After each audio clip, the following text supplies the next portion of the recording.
No matter our social class, all blacks are fighting the same fight. Status in society does not excuse blacks from experiencing racial injustice.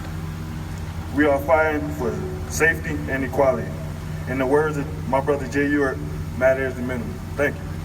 My name is Eric Douglas. The reason I'm up here speaking in front of all you guys today is because I'm the voice for the voiceless.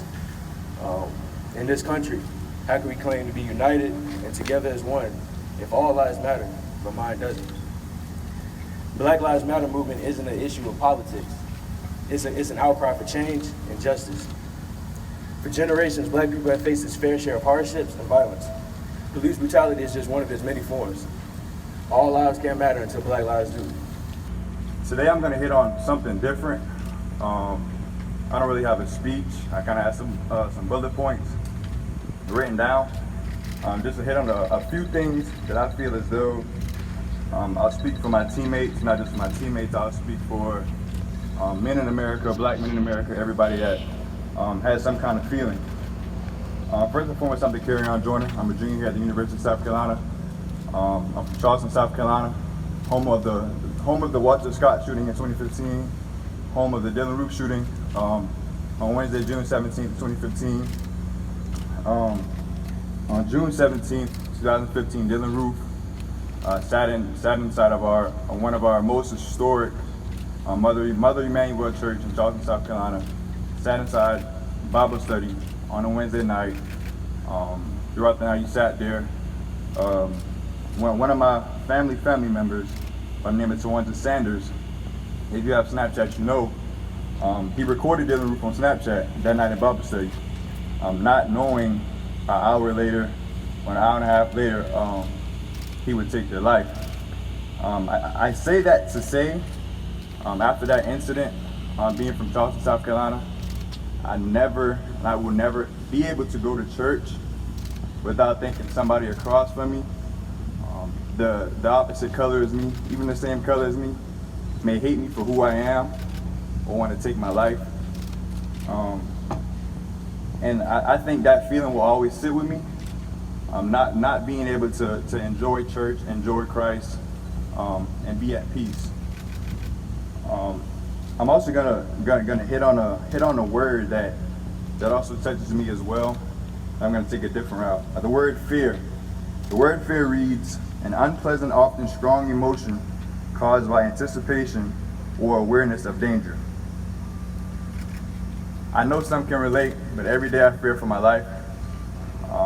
I look in the mirror every single day, and I pray before I get in the car, because I know one mistake while driving, not turning on my signal light, changing lanes too fast, anything, I could potentially be pulled over. My mother, the last 5 to 6 years, it's became a popular thing for our parents to teach us to keep our hands on the steering wheel, don't reach for anything, unless told to do so.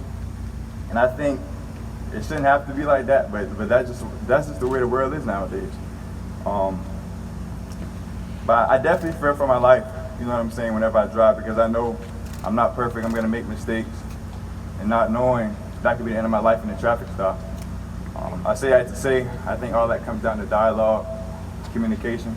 I believe we all need to be able to communicate better, properly communicate better, understand one another, just be able to hear one another. And me and my brothers and my sisters are here today, not asking for sympathy.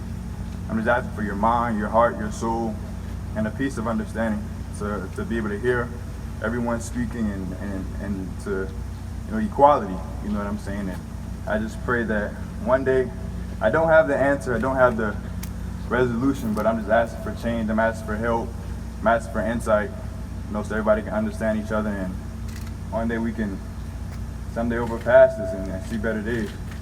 Thank you. Are two behaviors that I desire to see in a bigger capacity in our world. In this time of hardship, we will have to come together. The University of South Carolina will be marked by how we are unified in times of adversity like these. I heard a quote that has always stuck with me. It says, if you want to go far, if you want to go fast, go alone. But if you want to go far, go together. On this journey, I don't know exactly where we're headed, but I know there's a lot better out there. And I'm committed, personally, to make that happen in whatever way I can. This unity that I'm talking about is not people being forced to have the same beliefs, but rather coming together on a agreement to understand the differences we may have. We all have a unique platform. Everybody is different in here. We have different sports, different genders, different races. A small act of love can go a long way. Everyone has a role to play. There's no job too big, there's no job too small. From the freshman that just arrived, to the starting point guard, the starting quarterback, we all have a role to play. Things will get better in the future as we continue to come together as a family to fight for the things that need to be fought for.